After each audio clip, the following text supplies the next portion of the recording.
Recording in progress.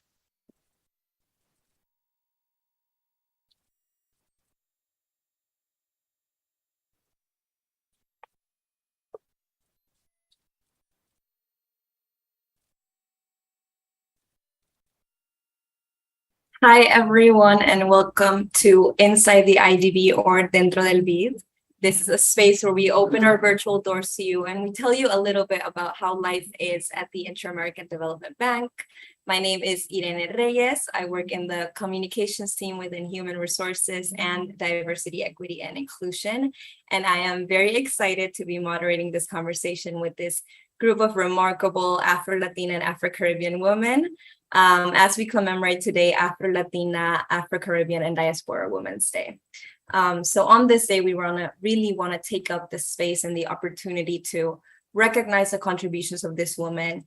But most importantly, we want to raise awareness about the actions that are needed toward the inclusion, the justice, and the equity of Afro-descendant women in Latin America and the Caribbean. So without further ado, let me introduce our special guests.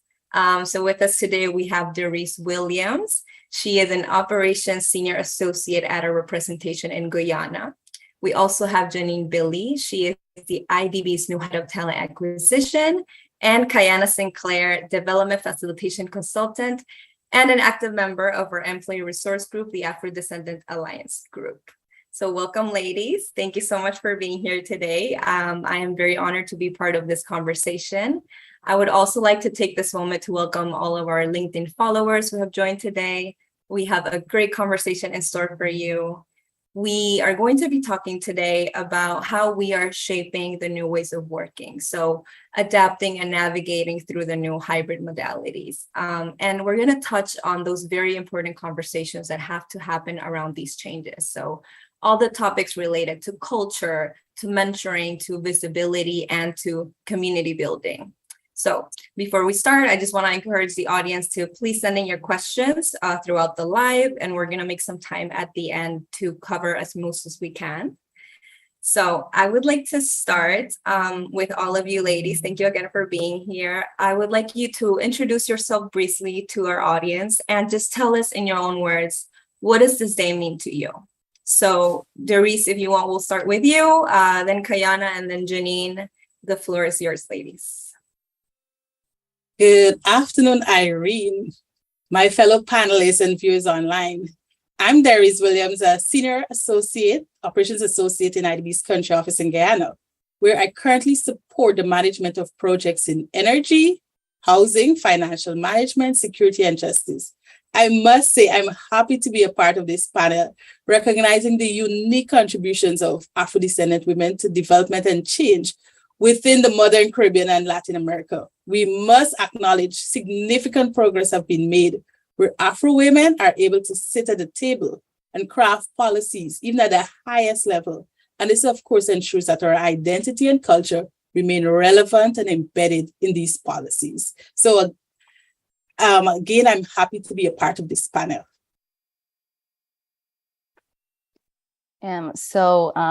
Thank you everyone for joining this Inside the IDB. My name is Kayanna Sinclair. I'm an Afro-Latina from Nicaragua and a development facilitation consultant at the Country Department Caribbean of the IDB. And so for me, this day, as Derise mentioned, is the recognition of the amazing contribution that Afro-descendant women have done in the region. And in this regard, I would like to highlight that when I joined the IDB, especially the Country Caribbean Department, that from my perspective, and it is the most diverse department of the IDB, I had the opportunity to meet and interact with such a remarkable and outstanding leaders, Afro-Caribbeans and Afro-Latinas women, and also by joining ADAG, the Afro-Descendants Alliance Group, gave me that opportunity to interact a bit more, learn from their trajectory, and they're amazing women that I definitely look up to. But also on another hand, for me, this day represents the need of creating awareness about the challenges that we still faces, and that to achieve greater visibility and proper recognition and equal treatment for Afro-descendant women in the region. We really need like an everyday commitment and also joint efforts and concrete action. And I think that is what we try to do here at the IDB, joining effort with HRD and the different employee resource group to ensure that we create that right space where everyone can be their self, where diversity, equity, and inclusion is at the core of our day-to-day. Hi, so I don't know what else to add after these two beautiful women have spoken, but I am Janine Billy. I'm the head of talent acquisition. I'm the new kid on the block. I have been with the company now for 3 weeks. So it's a real honor to be here and to share this moment with my colleagues. For me, what this day means is it's an opportunity for us to reflect on how far we've come as women of the Caribbean, Afro-Caribbean women, Afro-Latina women, and the steps that we have taken to break through not just the glass ceiling, but the invisible ceiling that exists for our people. And it was interesting because when I got this opportunity, some of my friends, their celebration was because one of us was seen and one of us got the opportunity. And for them, that means it's a celebration for all of us. So I'm looking forward, having joined the organization, to meeting the other women that Kayanna has spoken about, who have gone up in the ranks within the organization, and to help to bring more diversity to the organization, especially through the recruitment practices. So that is what this day means to me, and that's how it connects to what I do. Thank you, Janine. Thank you, everyone, for sharing your very unique perspectives. I think it is extremely important that you do maintain your culture present at work as much as you can. And from what I hear, you ladies are doing that very well. I would like to add to the conversation now that how we all know that during the COVID pandemic, a lot has changed in the way that we work. So it has impacted the way that we work, the way that we build those meaningful connections at work. And these changes have really brought into a sharper focus how we build inclusive environments at work, right? And to address the needs of all of us that we need as we are navigating and adapting to the new changes of working. So that brings me to you, Janine. I know you just mentioned that you recently joined the organization. I know you moved from St. Lucia to Washington, D.C. So first of all, welcome. And I hope it's been a very smooth transition. I can imagine that you're going through navigating the new culture, adapting to a hybrid setting. So I want to ask you to please share, what does a sense of belonging mean to you in the context of, navigating and adapting to a new workspace dynamic? A sense of belonging for me means that I get to participate in events that matter. I get to participate in meetings and discussions that are important to my contribution and to ensure that I am able to contribute at the highest level. The culture has been quite interesting. Afro-Latinas, Afro-Caribbean, we come from a culture where we're very tactile, so we like to make people feel welcome. We like to hug and kiss and say, how are you doing? So I was working remotely for the first 2 weeks, so most people, I met them virtually. So it was really nice to go into the office last week and really connect with people in person. And of course, because we're of that nature, everybody was hug and kiss and hi and so happy to see you and so on. So that for me builds belonging. And I also think that it's important that you have to be intentional about it, because in a hybrid environment, it's not going to happen as organically as it will happen in person. So in a hybrid environment, it's important to reach out to the people that you're going to have to collaborate with. We're going to support your projects and your initiatives. The IDB made it easy because everybody was reaching out to me. So I didn't have that much difficulty in finding out who those people were. But that is important. It's also important that you also be intentional about it. So I've been doing a lot of that. And also because we're in a hybrid culture, where possible, it's important to have those face-to-face meetings so that you can get to understand each other and understand the culture, because there's only so much you can understand about the culture of a place in a remote space. But I think that between these two worlds, that's how you create a sense of belonging. And because we have events such as these where people of different cultures can have a voice, then that also helps to create community for those people and to give them a voice and a sense of belonging with people that are of like minds. Thank you, Janine. I'm glad you've had a really good experience from what I hear. I relate completely to everything that you said because I actually started completely remote too. So I understand what you're going through. And I just want to say welcome again. We're very excited to have you on board. Derise. Yeah, I just wanted to add, as an Afro-Caribbean woman, I was excited, to hear of Janine's hiring. I think it really shows the mandate of the bank to include Afro-Caribbean people into the organization and into the conversation. So Janine, welcome, and everyone excited that you're able to join the IDB and also as head of talent acquisition. Thank you. We're all very excited to have you. Derise, I would like to hear from you now. As a woman leader in the Caribbean, and from what I hear, you have lots of experience at the IDB group. I want you to please share with us your experience with, all these changing modalities of work, adapting to hybrid settings, and so on. How does this apply to you and the work that you do in Guyana? Okay. In Guyana, as I mentioned earlier, I work in the project management. So over the last 2 to 3 years, we've seen significant changes in the way we work. And for the country office, it's for us, how we support our clients, our partners, the government. For us, the bottom line would always be that we deliver to the beneficiaries a high quality and standard that is, usually what is prioritized by the IDB group. We know from the experiences of the pandemic, we have moved from face-to-face to virtual. And over the last few months, we've really moved back to the hybrid model.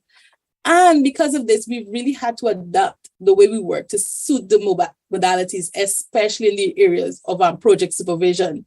For example, at the country office in Guyana, we've had to work with the government and at many times, support their transition to virtual platforms like Microsoft Office. Microsoft Teams for meetings, project monitoring, etc. And most we've had to be very innovative in what we do. For example, in site supervision, we've adopted the use of drone technology, GIS, in terms of site monitoring, for example, in remote areas like hinterland communities. In Guyana, where we find that the geography is very expansive, the requirement for face-to-face meetings is still considered more effective. And we've now had to adapt to create a balance between having, the virtual meetings and the in-person meetings. We have recognized that some of our main clients and partners have insisted, that we have face-to-face meeting. They find it more effective. For example, this morning I had a meeting with a minister, a face-to-face meeting with a minister. And then we've agreed to do a training of the stakeholders virtually. So again, this hybrid model that we have to continue to adjust if we want to be effective, if we want to deliver to our clients. As a woman and, being an Afro-Caribbean woman or Afro-descent woman in Guyana, it could be a little different because we're now faced with we're a multicultural, multi-ethnic society. And for me, we've evolved and we've become a little bit more entwined. So we have issues like gender and intersectionality are gradually fading. So we find that there are much more women in leadership positions, and Afro-descended women like myself are now involved in all sectors. And I must say personally, discrimination is not a major issue, but I will still recognize that these are the experiences of many women and should always be recognized.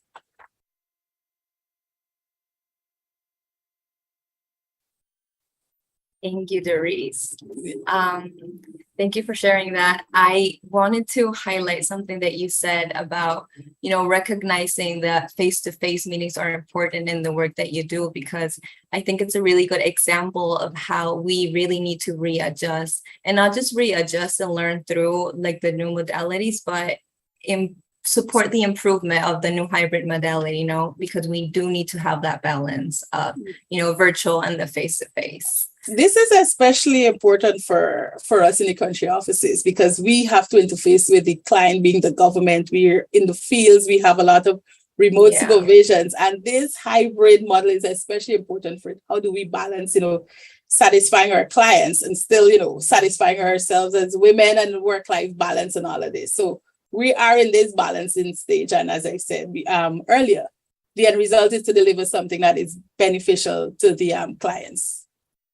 Right. Yeah, no, you're absolutely right. And I think also all these new working dynamics have also taught us a lot. I mean, we're still all learning, but I think they've really showcased or really demonstrated the importance of having, these ambassadors, these advocates, persons at work that are going to strive to break silos, create more sustainable solutions. And these are usually advocates that become leaders. And I'm sure you can all agree with me that we need more of those leaders, that are continuing to push these important conversations forward.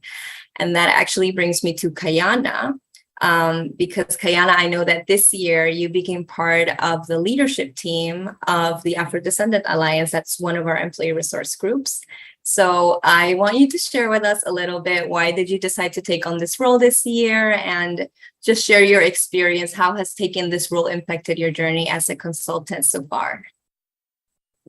Thank you so much, Irene. So I'm going to give a little bit of a backstory just to get to the point. But when I joined the IDB, a lot of my colleagues, or I think everyone that really wasn't in my interview, thought that I was from a Caribbean country.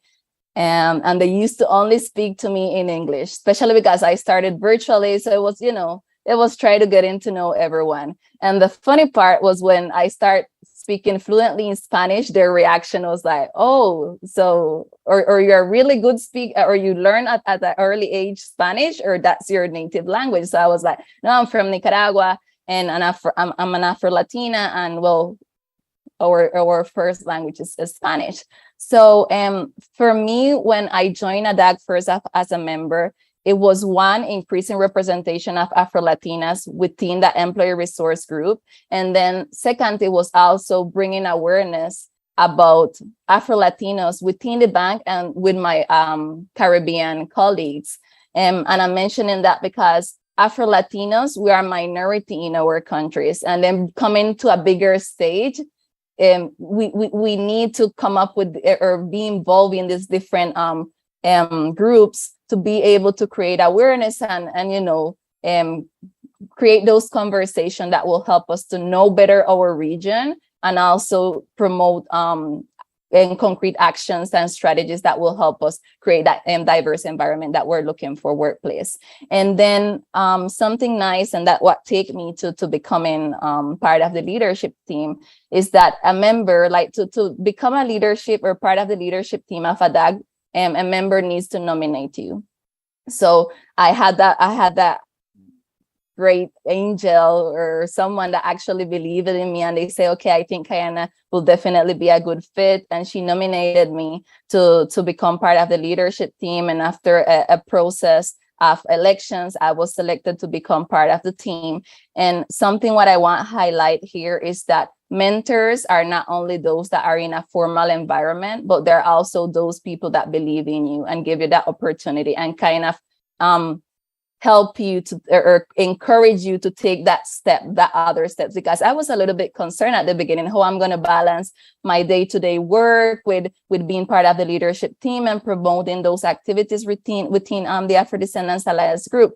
But there it comes to how all the team members and the allies and with HRD, we work hand in hand to make sure that in our different capacity, we're able to come up with nice, not only events, but strategies and contributing to make sure that every action that we're taking or that we're moving forward in the right path towards bringing that diverse talent and promoting a more inclusive environment within the IDB. And here I would like to highlight also the work that we do with the other 3 employee resource group, that is WomanNet, IDB Globe, and Alin for Disabilities Inclusion, because despite each one of us, like, main focus, you might see it is different, but our main goal at the end is creating that is promoting diversity, equity, and inclusion within the IDB. So definitely that have been an amazing experience. I have learned from the different employee resource group, learned from my colleagues and the leadership team, and it has been an amazing journey. And I think that we're in the right step, and with the support and the hand-in-hand contribution of the different employee resource group, HRD, and the leadership team of the IDB, we can definitely promote more dialogues in terms of inclusion, propose concrete action, and definitely attract and retain more diverse talent for our organization. Back to you, Irene. Thank you so much, Kayanna. I just want to say first, congratulations on your nomination to the leadership team. I think that's great and very well deserved. I just want to add also that I agree with everything that you said about all the efforts that the employee resource groups do. I think you put a lot of efforts into what it is to educate, the rest of our colleagues. And I think in addition to that, we must also be very open and support the creation of those spaces of being educated as well. So I know we were talking about the efforts of ADAG, the Afro-Descendants Alliance Group, but I would like to dig a little deeper on what you touched and talk a little bit more of beyond the scope of a community like an employee resource group. In your opinion, Kayanna, what would you say are the first steps that must be taken to create more spaces where we can have more conversations of equity, visibility, identity, and mentoring, for example? Thank you, Irene. So I think definitely moving to this hybrid modality and kind of including every day, like more and more, the different technologies to help us connect even more. One is this inside the IDBs. This type of platform help us to really connect and share our stories, because I think that's really important into creating that awareness, not only within the bank, but in the entire region. Another thing, for example, today, in alliance with HRD, the Diversity, Equity, and Inclusion Division, and the Afro-Descendants Alliance Group, we're doing our first master class in storytelling in commemoration of Afro-Latina Afro-Caribbean and Diaspora Day, because we truly believe that storytelling is a powerful vehicle, not only to share the different projects that the bank is doing and impacting life or improving life in the region, but also our own stories, our own battles, our challenges, and how we have overcome it, and how we can inspire others. So I think that's one of the first steps to creating those spaces. And then another thing I think is that the IDB has its own mentorship program, but us as Afro-Descendants Alliance Group, we decided to create our own mentorship program where members and allies can help each other better understand the institution, better navigate the institution, and help them build skills to achieve those goals that each one of us have, right? Professional goals and even personal, because there are some good pieces of advice during those mentorships session. And I think that's something that also other ERGs can replicate.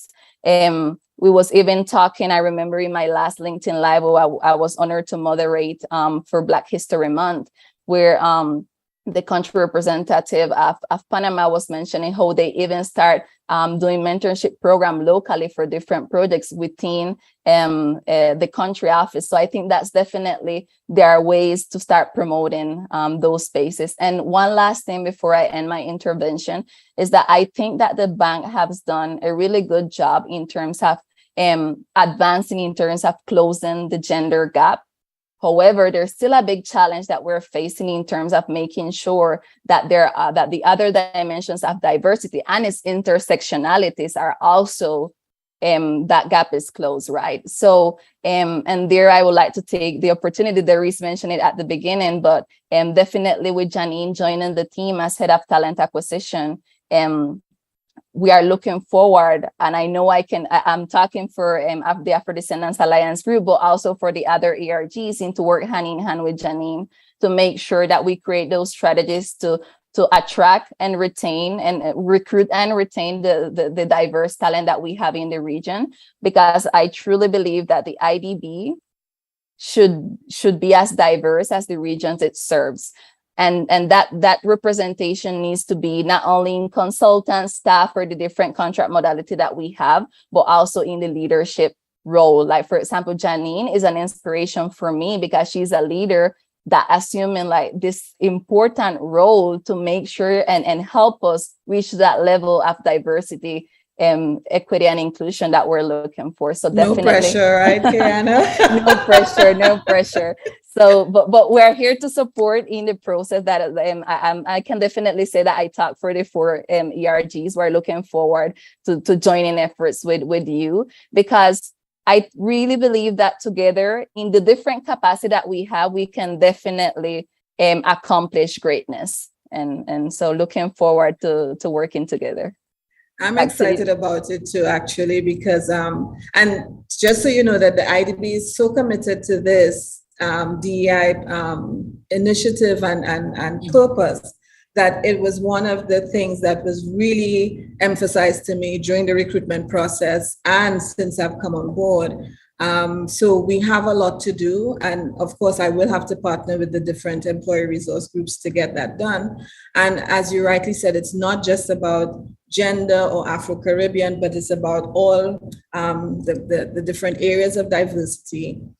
And I'm looking forward to it because this is going to be exciting. And I think there's a lot that we can do to, as you say, ensure that the diversity of the areas that we represent are also reflected in the organization. So no pressure from you or Derise, but I am looking forward to what we can do together. So be sure to reach out.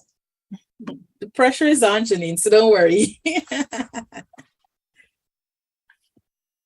Thank you, ladies. I just want to add that I do think that you are all leading by example, and we need more persons like you that can take proactive roles like you are doing, more persons that can do this and continue, pushing those conversations that we're talking about, placing the principles of equity and inclusion at the forefront of everything that we do. So we are very happy to have you. I want to do a quick pause right here and just say that we've covered so many topics. We talked about the different working modalities, how we navigate them, how we adapt to them, how we can all work together to set ourselves up for success.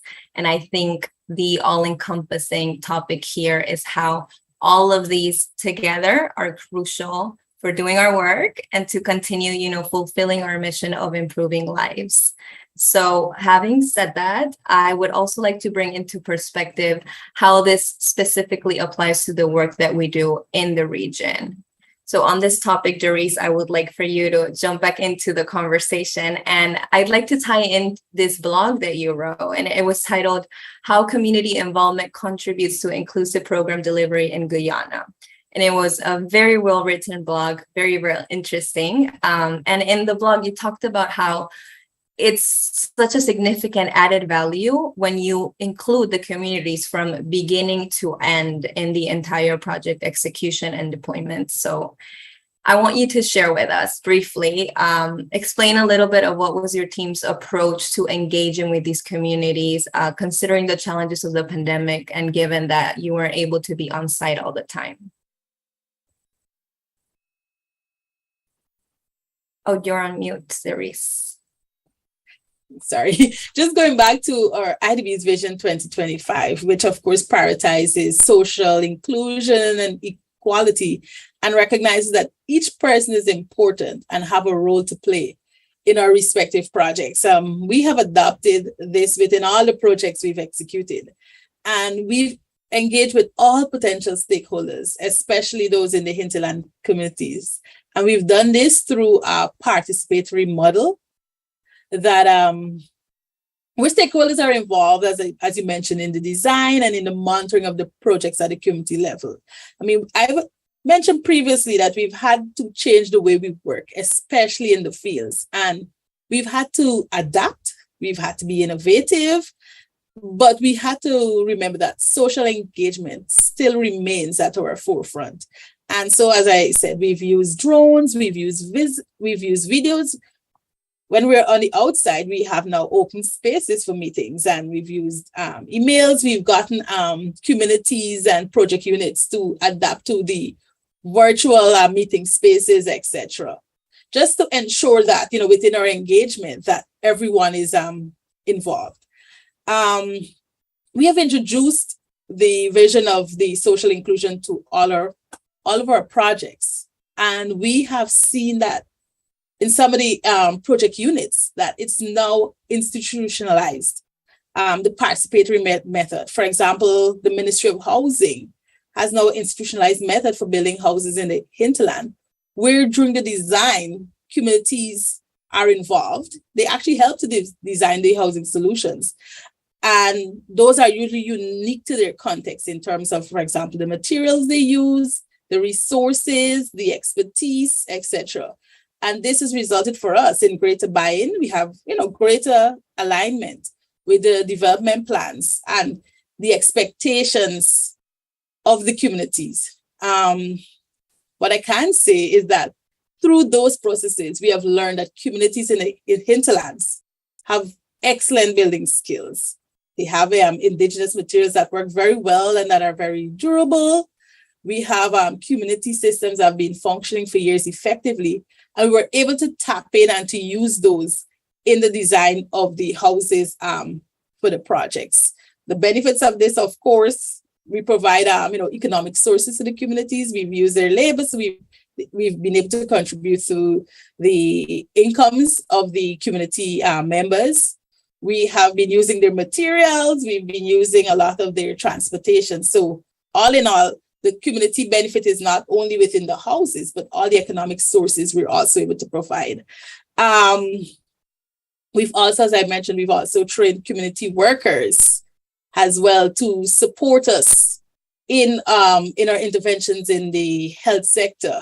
And this, I must say, has been to our benefit during COVID, because we've had communities who are trained. They're now involved during the COVID period when we were not unable to go on site. They've actually helped us in supporting the monitoring of projects, just because of this kind of participatory and sustained model that we have implemented. In the end, the benefit of all this is that we've had projects that are incorporating these values in creative methods. We have project teams that are achieving results with strong inputs from the communities. So we're now building out a model that is sustainable, and that is one that if we're not on site, it can still work in supporting the bank in terms of the monitoring of the interventions within the community. Thank you, Derise. Your projects all sound so interesting, very, people-centered and community-driven, and that's something that we strive for in all of our projects. It's very key in the work that we do. We are running out of time, and I do want to make sure that we cover some questions from our audience. So we're gonna go ahead and check out the chat. And our first question is for Janine. Janine, why does the purpose and mission of an organization matter in this process where we are shaping the new way of working? It's important that the company, the organization is very clear about what its purpose is as far as DEI and as far as inclusion, especially, because you can make sure that, okay, you have all the diversity and all the different groups represented, but once they become represented, are they included? Do they feel that they belong? And that's really critical. So I think if the purpose of the organization is clear, that it's about one, building diversity, but also making sure that there's inclusion, then that permeates everything that they do. So the fact that we are having conversations such as these, that's intentional. that is part of driving the purpose. The fact that we are looking at how we recruit and making sure that our modalities are reaching all of the different audiences, attracting all of the different groups that we wish to have come into the organization. We're looking at our branding. Does it speak to all the different categories and groups of people that we wish to attract to the organization? Can they see themselves in us when they look at our websites, when they look at our career pages, when they look at the conversations that we are having? So all of these steps, including having a very focused attention on DEI in terms of training, in terms of doing the surveys and getting important feedback from the employees to understand how they feel about the diversity, how they feel about the inclusion, what are the pain points that need to be addressed. So if the company's purpose related to DEI is very clear, then it is going to, or it should, impact all of the actions and strategies that are implemented across the breadth of the employee experience to make sure that we're building diversity, but we're also encouraging inclusion. So events such as these, the actions that we are taking to look at our branding, the actions that we are taking to look at our recruitment, it's also going to have to look at how we train, how we promote. All of these factors are driven by the purpose. And it's only through doing that repeatedly and in every single aspect of the employee experience will it become a lived culture rather than just a purpose. So I think we're on the right track. And just joining the organization, as I said, I'm the new kid on the block. And I was afraid to join, to be honest, because I knew I was coming into a very Latin organization. I had not been in an organization where Spanish was I know English is our first language, but the majority of the people we speak to speak Spanish. So I was a little hesitant because in my mind, I'm like, oh my God, I've been out of that experience for about 3 years. I don't know how fluent I am or how good my ear is at remembering, Spanish. And I wasn't sure that there would be people who look like me in the organization, to be honest. So it took some reflecting. And then because I'm one who always likes to go brave, I figured, okay, you're a little bit intimidated, but go brave anyway. And I went into it because of the purpose that was explained to me. And because I was drawn to the commitment, not just to what the IDB is doing in the regions that they serve, but the plans that it has and that has begun in terms of DEI, but also transformation of the organization. And there's a major transformation happening now, and it's exciting to be a part of it. And it's exciting to move past my fear and experience it live. So I'm experiencing it live today. Thank you, Janine. We have our next question is for Derise. Derise, how can we make hybrid work more productive and engaging?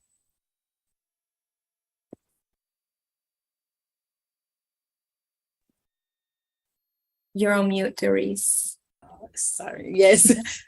Yes. For me, it's definitely encouraging open communication, being more flexible.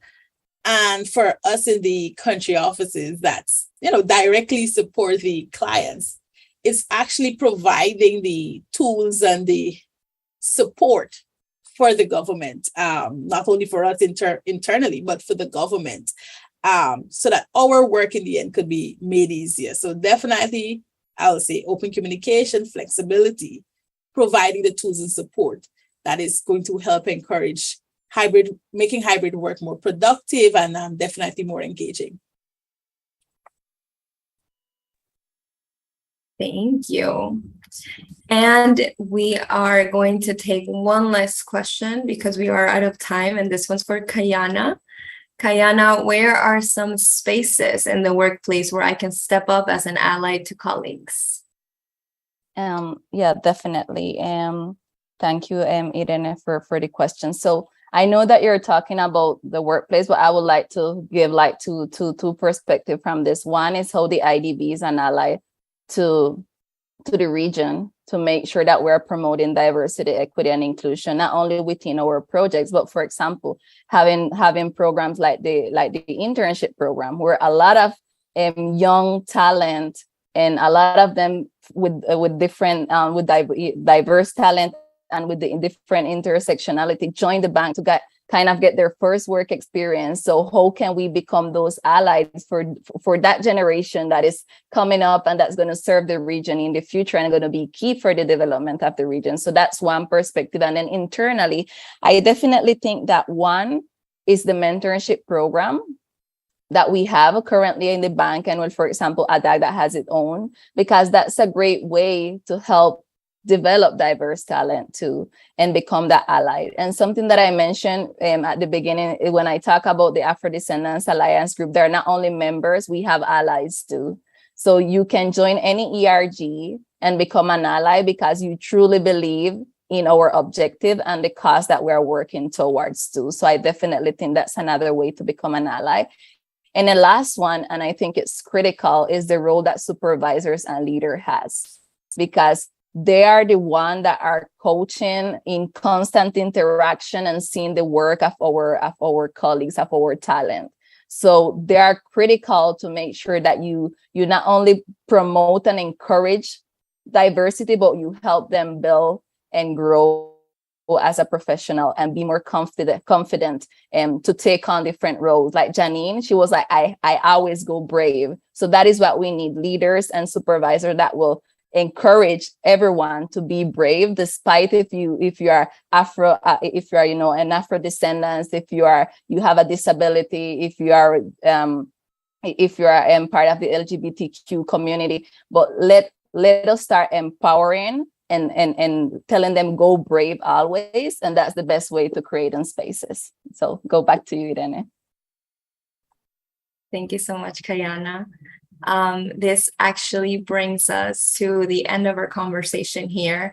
But I just want to take this final moment to highlight that our commitment goes beyond this stage, and we want this to be an everyday action. And like Kayanna said, we're working with our employee resource groups, with our allies, all of our colleagues to really boost our efforts throughout the year and foster that inclusive culture that we've been talking about today.